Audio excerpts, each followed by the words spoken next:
Hello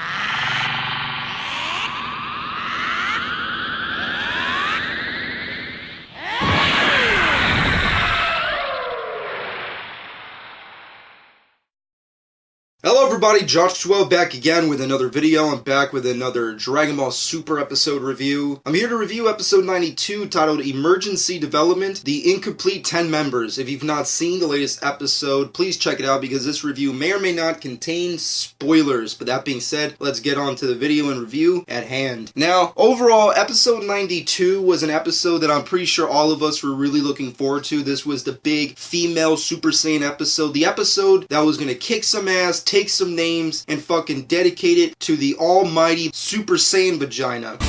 Only a woman can brighten up my day. Only a woman can touch me the right way. Yeah. And I was fucking hyped for that shit because it's one of those things for many, many years that we've all wanted, which is more Saiyans, and particularly more female Saiyans. And I'm here to say, I fucking hate it. I fucking hated it a lot. I don't like this episode at all. Right out of the gate, I have to be blunt and honest with you. I don't like this episode. Episode 92 is a horrendous episode, and it gets worse and worse with time. Everything just sucks, from like the technicality to the animation to just the blatant storytelling that has terrible transitions. It's just a horrendous episode, and it just doesn't get better from the jump to the end. And of course, it has one of the biggest twists that I'm pretty sure all of us have all known, which is of course the big reveal as to who is going to be taking Majin Buu's place, and of course Majin Buu not being a part of the team, which I'll touch upon in a minute. But overall, the episode starts off with Goku racing over to Hercule's house, Mr. Saiyan's house, to examine Buu's body to see like what's going on. Why is he going through this so-called sleeping state for the next couple months? And Mr. Saiyan basically explains that Buu, I guess from all the provoking of power that he was kind of outputting, has kind of went into some form of hibernation that he's not going to really get out of, which is a big debacle, of course, because that means that the team is now incomplete. And while that's going on, everybody else has come to the realization that Goku lied to them about the big giant lie, that is the 10 million Zeni that Goku promised majority of the members to join this tournament of power. And it really is all horseshit. First off, Buu not being a part of the tournament. It's something that a lot of us have bitched about already. I haven't really talked about it. I kind of touched upon it in my last review, but I wanted to save it for this episode. And I have to say, I don't like the idea that Buu is getting the shaft in this series. Buu is such a force to be reckoned with the last half of Dragon Ball Z. He has so many cool powers and abilities. Personally, I will admit that I'm not going to say Fat Buu is my favorite Buu. I will say there are superior Buus beyond him, like Evil Buu or Super Buu or Buu-Han and stuff like that. There's just cooler Buus. But Majin Buu is a part of the team. He's a part of the family, so to speak, and he deserves to fight with the rest of the gang. And every single episode, every single arc, I should say, he's gotten worse and worse. Like a lot of characters, he just isn't used to his full potential. He's underutilized, and I'm sick and tired of that shit. If this series is all about nostalgia and all about rehashes, why not give people who obviously have been given the shaft way too long, make them do something? And that's not happening with a lot of characters. We get them sometimes with filler episodes, but we have to wait a long fucking time. But Majin Buu really hasn't gotten anything. Battle of Gods, he got his ass kicked. Resurrection F, he was asleep. He wasn't there. Champa, he fell asleep again. Goku Blackheart, he wasn't allowed to go to the future with the rest of the gang. I don't think he was even involved with the remainder of the entire fucking arc. And then now, when he finally shows some initiative, that he finally shows that he wants to be a part of the team, he wants to do this, he fought Basil, one of the fan favorite episode fights of the arc. Then he had another fight where he became Thin Buu, which was very suspicious. If you go back and check out my review on that, I was suspicious over Thin Buu. And now he's asleep for fucking next 2 months. Horseshit. Just, it was horseshit. It's stupid. I don't know what they're fucking thinking with that front. And now we have to fucking find a new character, which I'll talk upon like in the later half of this episode review. But back into the 10 million Zeni debacle, Krillin. I love Krillin, and he has this really amazing speech to Goku about, look, Goku, we're not mad that you fucking lied or whatever, and that you tried to get us with any means. We understand the purpose and the meaning as to why you lied to us. But it just sucks that, you know, we're best friends. We've known each other ever since we were kids, and you didn't have to lie. You didn't have to trick us into being part of the team, which was cool. It was a really nice character moment for Krillin. And Goku, being the person he is, the big hunk fucking dummy that Super likes to expose him to be in this series, is that he doesn't understand and he's oblivious, which is continuously aggravating my ballsack as we speak. But as that continues to go on, it's all ruined. Krillin's speech, all his moments, is ruined when Beerus just comes in and says, hey, motherfucker, you're in the fucking tournament. You don't fucking do it, I'm kicking your fucking ass. I'm killing you. You're done. You're fucking dead. And I'm like, that's funny, I guess, to a mediocre nobody who gives a shit. Like, I watch it occasional when I'm fucking high, like, fan. But, like, to a person who loves Krillin, to a person who dedicates themselves to Krillin, and to see that shit go down is fucking horseshit. It's like, dude, Krillin was fucking selling he was fucking selling. He was on the fucking roll. He was fucking gonna join in anyways. He just wanted to give off a good speech. But no, he couldn't have it. He couldn't fucking have it. It's just terrible. It was just, ugh. Krillin had a great moment, and it was ruined by Beerus. And then it's ruined again with the Bulma moment. And I'm just gonna put it out there. I love Bulma. Bulma's a fan favorite. She's obviously she's the golden goddess when it comes to the female fan base. But I have to say it. Sometimes Bulma can be such a major C that it bothers the fuck out of me. Like, look at it this way. She's like the queen of, like, England or something. She's just a stoic little cunt. Because here's my thing. Motherfucker, you're rich! You're fucking rich! Everyone was tricked into this tournament because they wanted some fucking money. You wanna know why? Because you hang out with peasants. Everyone you know is not doing well. And you're fucking the richest person on the planet, yet you're not giving back? Like, that doesn't compute in my head. Yet everybody loves you. It doesn't make any sense to me. Sure, no one likes a handout, but at the same time, it just baffles me that, sure, Goku's comparison with, you know, giving off money is like leaking out a little piss. Like, sure, that was a dumbass fucking, I don't know what Goku was, once again, Super, oh my god, the dumbing down of Goku. I might as well just grab a spike and kill myself Jon Snow style. It's fucking ridiculous. But Bulma, it pissed me off that she felt like, oh, okay, I'll do it, like, out of spite. It's like, bitch, you're fucking rich. Why don't you give back a few? You know, like, hey, my friend that I've known ever since I was a little kid, he ain't doing so well. He needs some money. He needs his own house. He's living in, like, some shitty apartment. And you know those Japanese apartments, I don't know. I never been. Who gives a shit about that? The point is, they want some fucking money. Help them out. Okay, I'll do it. Oh, I guess. How about fuck you? What do you think about that? And it just gets worse from there. You have, like, Universe 11 and their debacle. Like, who's gonna protect you got trainees, motherfucker. You're gonna be okay. And then you have Vegeta blowing up the fucking, like, Popo, you had one rule. Popo told you.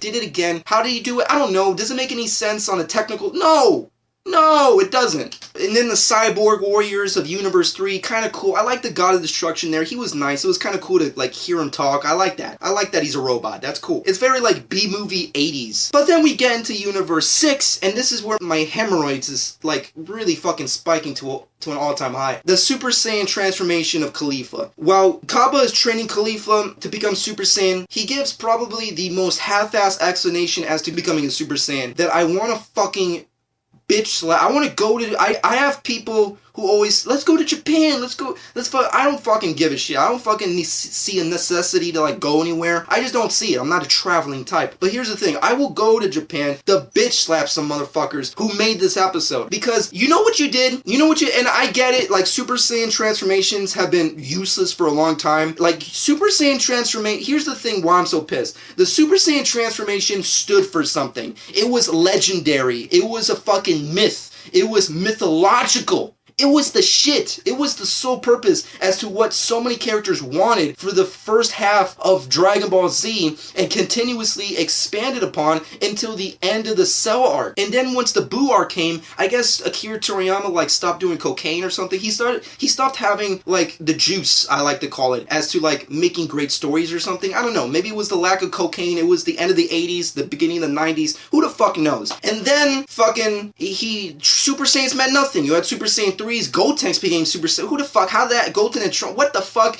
What's an ultimate form? Who the fuck knows? You know, it's stupid. But Super Saiyans meant something. Goku had to do it because of the death of Krillin, because of the death of his fucking buddy. It was a fucking, he had to push himself to the limit, like the fucking song. Vegeta, same thing, he had to push himself to the limit. Gohan, he was gonna die. It was a live or die situation with the Kamehameha wave with his father. He had to do it. It was all about being about it. You couldn't talk about, being a Super Saiyan ain't about talking about it, it's about being about it. And he was about it. And then they expanded upon with Super Saiyan 2 against Cell. Trunks lost Gohan. It was a fucking great time for fucking these characters. And then it was reduced ridiculously in the Buu arc. And now they did it again with this fucking, with the god levels. Oh, God's ritual. And then Blue came out of nowhere, right out of your ass. And now we got fucking Caulifla, who I love. I think she's awesome. She's sexy. She kicks ass. She's fucking snarky. She's like every other Akira Toriyama female. She got balls. You gotta appreciate that. But then Kabe, who I don't even care for as is, he's just a little sissy, and he fucking gives this half-ass explanation as like,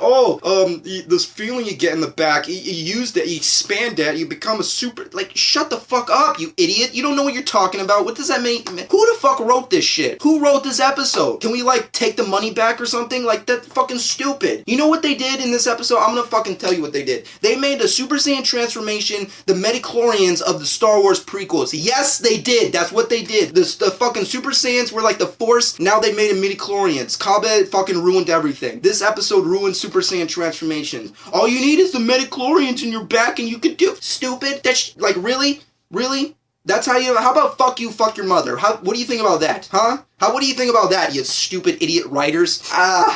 God, it's just horrendous. And look, I love her. I love these new female characters. I think they're really cool and they're gonna add something special to the series, and to the franchise. And I get it, like, you know, women do it better. Like, you know, that's kind of the ongoing joke that boys and girls always fuck around with ever since you're kids. I get that, and women develop faster than males. I get that, but it's like, even Kabe did it super fast, and that was horrendous. And I know a lot of people love that episode in the Universe 6 tournament, but I don't, obviously. I think it was stupid. But like, fucking, really? Like, you did it that quick? I expected some hardcore training, but no, it's like the midichlorians in your back. You could do it with the midichlorians in your back. How about fuck you? Whatever. It's fucking not you, the viewer, but you, the writer. It's just horrendous. Moving off of that, we get to the grand finale of stupidity in this episode, and that is, of course, Goku coming back, not having a replacement for Buu. Beerus kind of like throws out the name Frieza, decides, you know what, Goku decides, let's get Frieza to join the team. Everyone's in shock, and that's pretty much the end of the episode. And I'm gonna say this is my closing on this episode. I fucking don't like it, but also I'm very divisive on it because secretly, ever since it was announced, because as much as I like to stay away from spoilers and as much as like we like to stay, like it's kind of hard to not know, like, Frieza's hey, you heard Frieza's coming back? It's kind of hard to not hear that shit. But here's the thing, I fucking kind of like the idea. I like the idea that, you know, Goku has to team up with his arch nemesis. It's like a Batman, like, Joker thing, you know, like Batman had to team up with some of his villains sometimes, you know, like Two-Face and Penguin and Catwoman a lot, you know, like it happens. It's kind of cool when a hero has to team up with his villain. It's really a nice moment in that kind of archetypal dynamic. It's really cool. The thing that's the flip side to that is that Frieza is such an overly used, rehashed character villain that it's like, do we really need to bring that son of a bitch back? I get it. He's one of the fan favorites. He's the one who sells the most toys and merchandise. But seriously, toy writers, fuckheads, you've been fucking using him too much. You had the majority of the manga dedicated to and built up to him. You had a majority of the fucking anime dedicated to him. You brought him back during the Trunks stuff, and then he did it again with the filler episodes of the Buu arc, then he did it again with the fucking GT shit, and then he did it again with the movies, and then you brought him back for his own movie, and then rehashed that into to the series of Super, and then he did it again with rehashing him with Frost. It's time to let characters die. Like, isn't it? There's just so many different characters. I mean, for me personally, I would have went with Pikkon. Think about it this way. Pikkon, really awesome character, really badass, sure, filler character, but if this series is all about bringing back filler characters and rehashing them and reusing them, why not fucking bring back Pikkon? Pikkon was fucking awesome, make him canon, bring him onto the team. You know, it would have been simple as that. Just go to Otherworld, ask the Kais, hey, who's the fucking strongest fighter over in Otherworld? Pick him, make it Pikkon, there you go. Done. Or not, better that, if you want to go with another villain, what about Deborah? He was a pretty powerful character that had people on the ropes. Hell, you know, why not? Or what about Cell? Perfect Cell. Everybody loves Perfect Cell. You know, he's also a fan favorite. Or better yet, bring him back another Saiyan. Bring back Raditz, make him a good guy. Bring back Bardock or King Vegeta, make them good guys. You know, like, there's just so many different choices and better choices. And I know a lot of people are saying, like, why not Future Trunks? I understand not to bring back Future Trunks because, for those of you who don't remember, back in the filler episodes and by the end of the Goku Black stuff, Beerus told them, like, hey, time travel is outlawed, never use it again. Remember in the episode where Bulma was trying to recreate the time machine and Beerus destroyed it before she could use it? Yeah, Trunks, as much as we all want to see him come back, I don't see it's going to happen unless the circumstances show. I really don't see him coming back anytime soon. Sad, but true. I'm heavily divisive. I'm sorry for saying so much crazy horseshit, but it's just, I'm just so divisive. This episode, I just did not like. I feel like there were so many better things and so many, the transitions were terrible in this episode, the music was terrible in this episode, the transformations of Caulifla sucked, the explanation to becoming Super Saiyan that Kabe gave sucked, Goku's and Krillin's debacle sucked, but it was horrendous. I just did not care for it at all. I have high hopes for the future episodes, but this one, it's not a winner for me. I was hoping for great things, but it was just not a winner. I really didn't care. The best thing that I got from this episode was Universe 3, but you know, hey, that God of Destruction, Moscow, hey, he was pretty cool.